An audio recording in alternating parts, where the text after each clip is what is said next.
This episode of Killers, Cults and Queens explores reported experiences and internet folklore connected to the app Randonautica. Some accounts are anecdotal or speculative and cannot be independently verified. This story discusses sensitive and potentially disturbing content and is not advised for listeners under the age of 18. Please proceed with caution.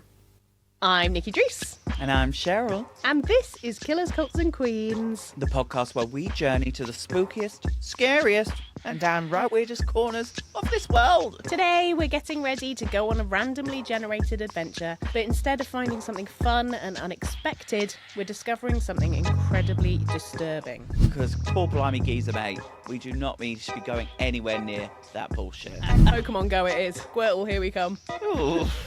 How many times have you dabbed in this episode? 3!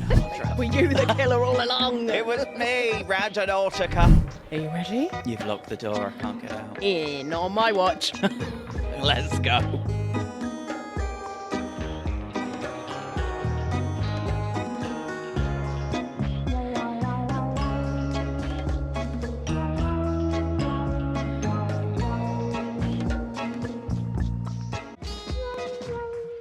Imagine scrolling through TikTok during lockdown in 2020 and you come across a thread of videos where people are going on randomly generated adventures with their friends. It seems like fun and you want in, so you download the app and gather your bubble of mates together and you head out. This day you go in search of something fun, but by the time your day is over, you're not sure if your life will ever be the same. Welcome to Killers, Cults and Queens. But before we dive into today's case, have you been inspired to go out randonauting since last week, Cheryl? Ooh! No! Quite frankly, if an app is telling me to get up and get out, the only one that's doing that is Couch to 5k and I'll do it twice. Anything else, you are not sending me on a wild goose chase to go look at some signs strapped to a tree, a boot that's been left behind by a farmer, or death. So, quite frankly, I'm staying at home or in the studio. I'm being safe. You wouldn't even do it for the Patreon? Here we go. Go on, pretty please. Please. Fine, Nikki Druce. We'll go out Randonautica-ing around the towns and everything. That would be really, really good. I would enjoy that. Thank you very much. I promise you there won't be anything that's awful. Local enough to get home to safety. Okay. Now, last time we learned all about the app, its origins, and how it came to take off on the internet. Now, this is such a weird idea for an app that it got me thinking. If you could design an app for anything, what would you choose? Because I have an idea that could make us millions. Okay, well, we don't need any of my bullshit ideas. Well, I have thought that a really good app to have would be, what can I watch tonight? Because I spend a lot of time asking my husband, what are we going to watch tonight? Okay, I know that struggle big time. And this is why I just watch Ugly Betty and Desperate Housewives on repeat. Okay, well, Nikki Druce, what are we watching tonight? Tonight, what mood are you in? I'm in light-hearted entertainment, easy watching and short. Oh, okay. So I'm going to recommend to you New Girl because it's very fun, it's short, it's entertaining, and it's a little bit silly. Give me the app now. Right, no, do not put this in the episode because some motherfucker is going to steal this idea before we've even had time to patent it. We're going to copyright it right now. Okay. Can't steal it. Send it to yourself. I'm going to write it on an envelope and post it. Done. Well, I believe that unfortunately there is an app that is called something like that, but it's AI generated. And I want somebody that I can literally type it in and somebody types it back. It should be like a community. You join the community. What's the thing? Letterbox? Yeah. Letterbox, where you put in your reviews and you can see what you've been watching and like if it's a hit or if it's shit. Mm-hmm. That's what we need. We need the real people on the ground doing the research. Yeah, I think so. But is there a problem in your life that you think could be solved by an app? Anything that could help you on a daily basis? Where do I begin? Well, it's time to pack your backpack, think about what you want to manifest, and get our coordinates generated. Because we're heading off on an adventure with Randonautica that may just turn out to be a bit more than we bargained for. So if you're ready, let's set the scene. I guess so. It's a sunny day in Seattle, and a couple of teenage friends have decided to make the most of the nice weather and go out and about on a Randonautica adventure. They've been randonauting a few times together and found it a fun way to pass the time. So they huddle together, set an intention, and off they go. Soon they're on their way to a place called Dwarmish Head, a rocky little beach with a pier which is a usual family hangout spot. They've probably all been here countless times before. When they arrive, they head down onto the beach to the location the app has given them, and soon they spot a suitcase washed up on the shore. Curious about what was inside, they climb down onto the beach over the jagged rocks and drag the suitcase up the beach away from the pier. They all start wondering about what could be inside. Is it rocks? Is it full of someone's dirty clothes? Or could it be a suitcase full of money? The possibilities are endless. But almost immediately, the kids realise something isn't right. As they begin to move the bag, it begins to emit a terrible smell. Oh, God. They start joking about what could be in there. They will secretly hope it's just rotten food, but they all have a gut feeling that something isn't right. They unzip the bag and the smell gets worse. Now they're really panicked, so they do the right thing and call the police. But what was inside, and how would this seemingly random find go on to cause a huge backlash against not only TikTok, but the Randonautica app itself? Let's find out. Well, I'm going to tell you now. If you see a suitcase laying by the side of the street or in a location that a suitcase should not be, you should not touch it. And call for help, because call blimey geezer, mate. We do not mean to be going anywhere near that bullshit. No, every time I see an abandoned suitcase, I'm a little goblin. Ooh, there's free things on the side of the street. I'm going to take these. So whenever I see something that's, discarded or somebody's put on a wall, I'm like, do I need this? Is it mine? So sometimes I can see how people would be interested in finding something like that. But yeah, you are right. It's not a good idea to go poking around in that kind of thing, is it? Especially if an app has sent you to the location of said suitcase with said stench. That's a recipe for disaster. And I do not want to be cooking that recipe in the kitchen, that's for sure.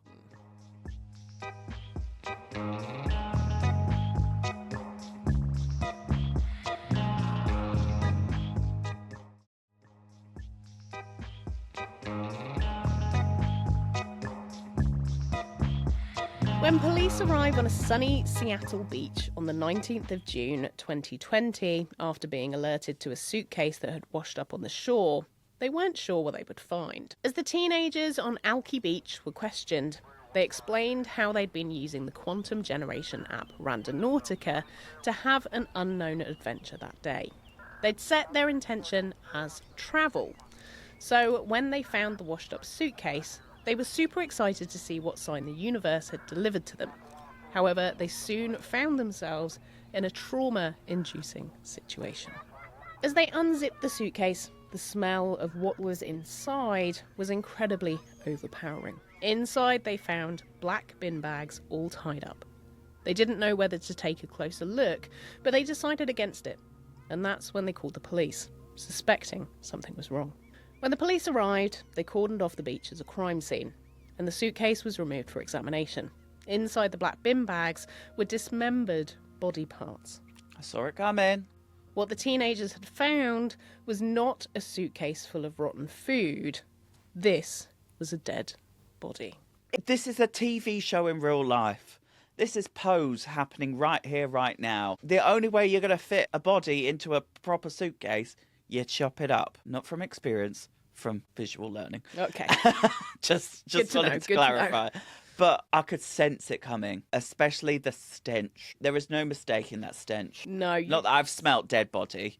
Shez, you're incriminating yourself quite a lot here. We're going to have the police knocking at the door any second now, aren't we? Are there things I need to know about you? Just don't check the hard drive. Were you the killer all along? It was me, Randonautica. Just a few days later, another suitcase was discovered nearby, which had also washed up and contained even more tied up black bags. Again, this was more human remains. So who were the people that had been stuffed in the suitcase, and who was their murderer? Well, we'll get into that soon, but firstly, let's pick back up with the teenagers and what they're doing after this horrific discovery. Well, one of them is uploading the video to TikTok. No, sorry. Some things don't need to be on TikTok. We don't need to be putting shit like that on TikTok. Let's keep it light and easy breezy, beautiful cover girl. So the video understandably goes more than viral on TikTok. It quickly racks up millions of views, and at this point, the police have confirmed they've found human remains. But there are no names attached to the victim, and they're appealing for information. The user who uploaded the video, known as Henry. Ugh, Henry. My reaction to him putting that on the internet. He uploads the video which shows the discovery in full, with the story unfolding, and people are super intrigued by their discovery and how it's tied to the Randonautica app. So this, of course, sparks a new wave of interest in Randonautica, and even more content is generated, which makes it go stratospheric on the App Store, and it receives millions of downloads overnight. Nothing seemingly beats a bit of morbid curiosity. The curiosity does get the better of you. Sometimes when we've been doing research for this show, I have to check myself and go, do not Google that deep into things, because it's just a can of worms waiting to be opened. And then before you know it, you're in somewhere dark and scary and you might be in trouble. But this obviously doesn't detract from the fact that this was a real-life case with real victims. So this brings the case out of the realm of TikTok, where it all feels a little bit unreal, and brings it into the real world when those people are identified. As investigations got underway in the Alki Beach case, the discarded body parts found were identified. The police revealed that the suitcases contained not one, but 2 people, and these were the bodies of a missing couple, 35-year-old Jessica Lewis and 27-year-old Austin Wenner. Their bodies showed they'd been shot and then dismembered and shoved in the suitcases to dispose of their remains, in the hopes they'd never be found by their killer. But who could have done this, and who would want this young couple dead? Well, that was up to the police to find out. But in the meantime, the video on TikTok was still getting millions of views. These, of course, were real people with families, and so having this video continually popping up was incredibly distressing. So the families of the victims reached out to TikTok, who stated, and I'm paraphrasing here, but basically because it didn't show anything graphic, the video didn't violate their community guidelines, so it stayed up. A little while later, TikTok removed the video, or Henry himself deleted the video, or it was a combined effort. But either way, eventually the video was taken down. Well, if TikTok reached out to me and said, hey, look, we're going to take this down because this has got too far, I'd be like, all good, guys, take it down. Yeah. By this time, the police had a lead on who may have been responsible for the murders of Austin and Jessica. When they made a visit to their last known address, the police noted that this was not a nice place. It was obvious to them that this was a home catering to drug addicts, and the owner of the house, 62-year-old Michael Dudley, was renting out rooms to tenants with addiction issues. When questioned, one of his other tenants, Jennifer Leon, confirmed some terrifying things she'd seen inside the home. Around 10 days before the suitcase was found on the beach, Jennifer saw what she thought was an arm protruding from a pile of clothes in Jessica and Austin's room, which he called the Blue Room. An arm? An arm. Oh, God. So you may be thinking, why did Jennifer not call the police? Well, she had her own addiction issues and she was scared of Michael herself. So if she raised the alarm, she may well have ended up the same way. So let's just bear that in mind before we start blaming her for making any mistakes in this situation. Oh, yeah, we're not blaming anybody. Now, police didn't find much when they searched the house. They were looking for a large amount of blood due to the dismemberment, but they found very little. However, what they did find was a mark on a windowsill in the Blue Room, a freshly filled notch in the windowsill. When they removed the wood filler, they found a bullet. This bullet matched the wounds found on the pair's bodies. Oh my God. Michael was arrested on the 20th of August 2020 for the murders of Jessica and Austin. See, this is still relatively early into Covatina, isn't it? Mm-hmm. Yeah. When he went to trial, Michael tried to deny his involvement in the murders, but his mobile phone data located him at Alki Beach on the evening of the 18th of June 2020 and the following morning. which seems a little bit suspicious. Actually, it's not suspicious at all. I could see that coming. Yeah, no. It's entirely what we were expecting, isn't it? Luckily, the jury also thought that this was not particularly suspicious and a bit of a coincidence, you would say. A coinky dink, as Velma would say. And Michael Dudley was found guilty on 2 counts of second-degree murder. Just as a reminder, second-degree murder is something that's not premeditated. It's carried out in the heat of the moment. But in case you're wondering, the TikTok video was used as evidence in court by both sides. The prosecution used it to show how the teenagers had discovered the bodies, and the defence used it to infer that the amount of interest in the case caused the police to rush through their investigations and push for an outcome. So with Michael Dudley behind bars for 46 years, he will be eligible for parole in 2067, which will make him... Quick maths. You couldn't do this to me. I'd 97. 111 years old. Oh, I was close. So good luck with that one, Michael. Yeah. See you in about 46 years' time. Yeah. When you're allowed out. Feet first. When this case was in progress, the press obviously reached out to the originators of this randomly generated so-called adventure app and asked them what they thought. So let's see how they handled that one, shall we? I can only imagine it went swimmingly. Now, I will just preface this by saying I found these 2 quotes on the Wikipedia page for Randonautica, but it seems the sources they're quoted from don't align, and so I just want to make it clear these are quotes I've found aggregated from somewhere else, and they may not be 100% accurate, so do take this with a pinch of salt.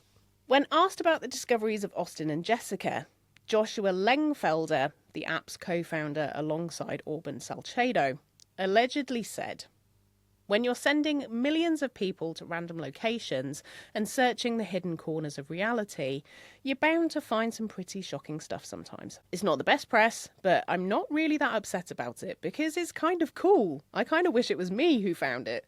Yikes. I'm saying nothing on this one. I'm saying nothing. It's a little bit, That's pretty cool. I found a dead body. Yeah. Totally gnarly, man. Yeah, it's not really thinking about the people that have been affected by this, is it? The 2 people that were brutally murdered and dismembered and put in a suitcase. Yeah.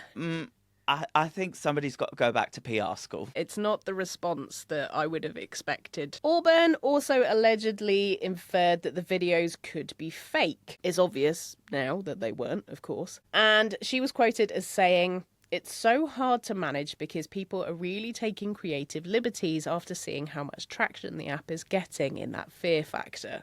Oh, this is not good, is it? Should have run this past your lawyers, I think, before you opened your mouths. This is like how to ruin your business 101. Yes.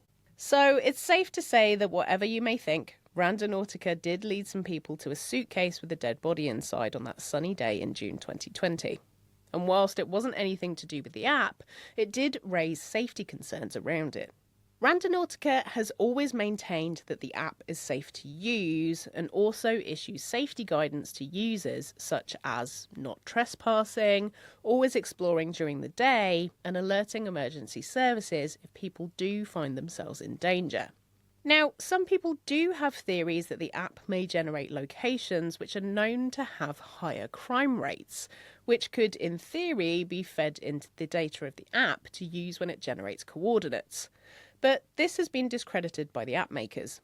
They say the app is entirely random and no data is fed in to help the app choose where to send someone apart from the selected parameters users choose themselves. Now, all of this got me thinking. If this has happened on one app used for getting people outdoors on adventures, I wonder if any spooky goings-on have happened with other outdoor location apps. So, guess which one we're going to look at next? Oh, please tell me it's Pokemon Go. Please tell me it's Pokemon Go. Ding, ding, ding, ding, ding. Oh, okay, right. You know how I said I would never leave the house? Mm-hmm. I did frequent Pokemon Go. That was my next question, written on the script, is, Cheryl, were you a Pokemon Go diva? I was for 2 days. I walked to the end of the road, to the Pokestop or whatever it was. Mm-hmm. I walked to a field to the right of us, and then I went home. And that was the extent of my Pokemon goings. I didn't have Pokemon Go. I had She Who Shall Not Be Named. I had that one instead. So That was a different time. that was a different time. But yes, I did enjoy Harry Potter. So therefore I did download that app. But it is no longer on my phone. And again, I like you, used it for, I think, 2 days and then got fed up with the notifications and dumped it off my phone. Oh, if somebody pings me more than 3 times in a day, you're out. Yep, that's it. You're gone. Goodbye. Well...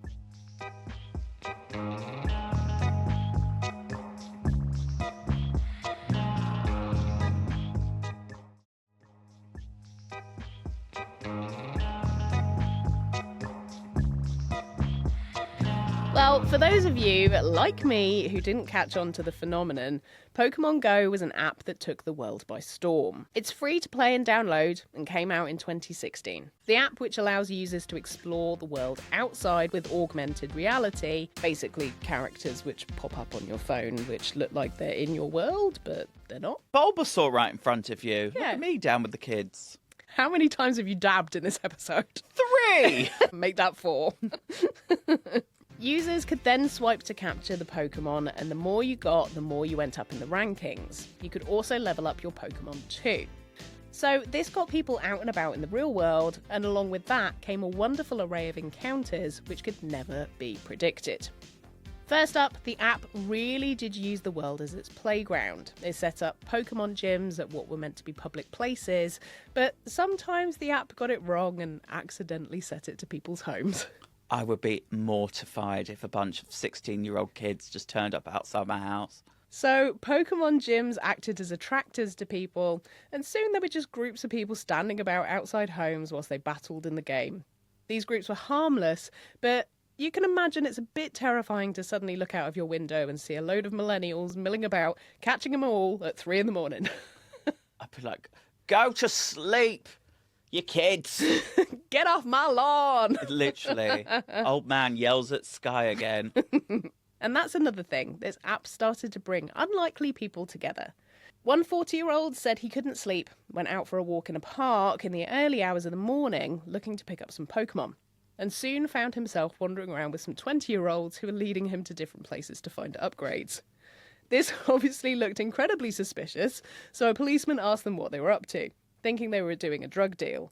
But when they explained about Pokemon Go, the officer downloaded the app and then they all continued on playing until the sun came up, which is quite a wholesome story. Wholesome, but shouldn't the police officer have been doing something practical, like solving unsolved crimes? Nah. Pokemon Go it is. Squirtle, here we come. Ooh. But now for the not so wholesome. On the app, you could set a beacon. These beacons could be set at Pokestops, and this would bring in more players. So, of course, as soon as people realised this, they started finding Pokestops in shady back alleys and places away from public view, luring people there and then stealing their phones. I bet that would have been me. Not stealing. I'm not a criminal. Here we go. Contrary to popular belief Yeah, in this yeah. episode. But I just know the one time that I would go out and I'd find some joy in something, I'd have my phone nabbed. So, one particularly organised gang in Missouri had several Pokestops covered and started robbing people at gunpoint. When the police reported the app being used to facilitate the robberies, the developers turned off the beacon capabilities. And then we sadly have more dead body discoveries. Oh. In July 2016, 19-year-old Shayla Wiggins was out searching for a Pokestop when she got more than she bargained for. As she hopped over a fence to find the point on the app, she found herself next to a river. She walked along for a while and then noticed something floating in the water. As she got closer, she realised it was a person, and they weren't moving. She called the police, and after investigations, they said this was an accidental drowning and nothing untoward. In a way, it's good that Shayla ended up finding the man, because otherwise his body may have been lost forever. I've got to give it to the app. They weren't actively sending people to these places like the beach. That was just an accidental stumble. Like, I could be doing a dog walk tomorrow, go down a little path and find a dead body. Not that I want to, but that could happen to me. Not because I'm actively searching for it, it's just coincidental. A few days later, after this body was found, a group of friends were out in a park in San Diego where they were hunting Pokemon. They were slightly off the beaten path and went into some bushes when one of them was heard screaming. Her friends came running and she shouted, "I think I've just found a dead body." She said she found skeletal remains, and one of her friends looked and said she saw 2 leg bones. They called the police and they confirmed these were human remains, perhaps of a homeless person who had been living in the park. This person wasn't identified. So when you think of the statistics between Pokemon Go and Randonautica, it seems they're pretty similar in the chances of users finding something strange. Now, in the case of Pokemon Go, players weren't heading out looking for spooky things. They were going out looking for Charizard. Exactly. But in the case of Randonautica, we have people looking for fear, blood, and death. Think of it like me and you, Shez. You're off to Disneyland and I'm off to Halloween Horror Nights. Very different parties. I will go to Disney, though, as long as you let me go on the Haunted Mansion. Oh, I'll happily go on the Haunted Mansion with you. Okay. Just as long as we bypass the Tower of Terror. Oh, yeah. No, Tower of Terror is not my thing either. So we're all right there. We're compatible. We can go. Fabulous. We passed the test. So it could well be that we're looking at a case of confirmation bias here. In the case of Randonautica, people are aiming to find creepy and spooky things. So innocent things suddenly take on a scarier tone. Now, obviously, finding a dead body is an extreme outcome and not expected, and definitely is profoundly and devastatingly life-changing. But for things that are more benign, like stumbling across an abandoned house with Christmas lights still on inside, it suddenly takes on a more mysterious air. When you pair that with an intention you've made, then it seems like the finding is for you and you alone. The quantum generator taking you on a morbid choose-your-own-adventure game. But if you start picturing fun things like getting a new kitten and you find one wandering around at the random location spot, this did happen to one randonaut who got a little new friend. That's a very you thing, Nikki Druce, isn't it? Yes, Haunted Mansion with my new kitten. Then things take an uplift.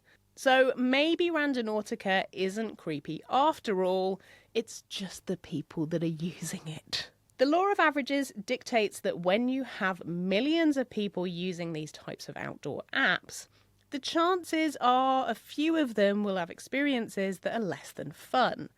After all, that's just being out in the world, right? I mean, it's Grindr, let's be real. But if you believe in the power of manifestation and universal energy alignment, then whatever you can think of can become a reality. So maybe the lesson we've learned today is that it's not Randonautica that's scary, it's actually our own minds. And so concludes our episode on Randonautica, the app that leads you to whatever your brain can dream up. Now, look, I started saying I would not be leaving my house, I will not be exploring, I will not be doing this. But safety in numbers, I will happily go on a little venture. Because I can't believe this is still going. I thought after Dead Body 47, they'd be like, well, we should really close this app. Nope, it's still alive and kicking, and the community is very, very strong out there. There's lots and lots of randonauts, and people are uploading videos all the time still.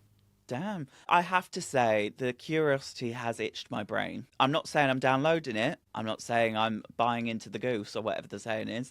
But I am definitely itched by it. I would like to see what comes of an adventure. Okay, well, I reckon we should go on our little adventure. So we'll pop it on the Patreon. Fabulous.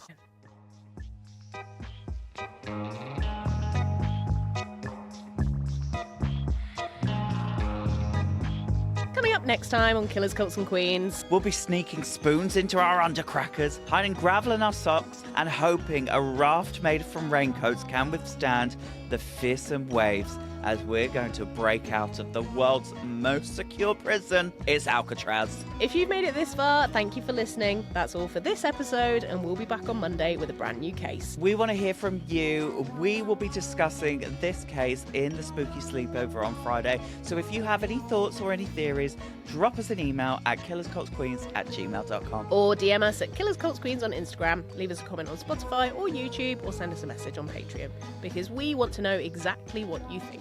A big thanks to Snag for sponsoring this series of Killers, Cults and Queens. If you want clothes that are comfy, great quality, and fit your body perfectly, then make sure you check them out at snagtights.com. If you've been affected by any of the themes in this episode, please have a look at the description for lots of helpful resources. Remember, you can watch our full-length video episodes of us in studio over on YouTube and join our exclusive community over on Patreon at patreon.com/Killers, Cults, Queens, where you can get our episodes ad-free and a day early. See you next time, and don't be a killer or join a cult. Just be a queen. Goodbye. Goodbye.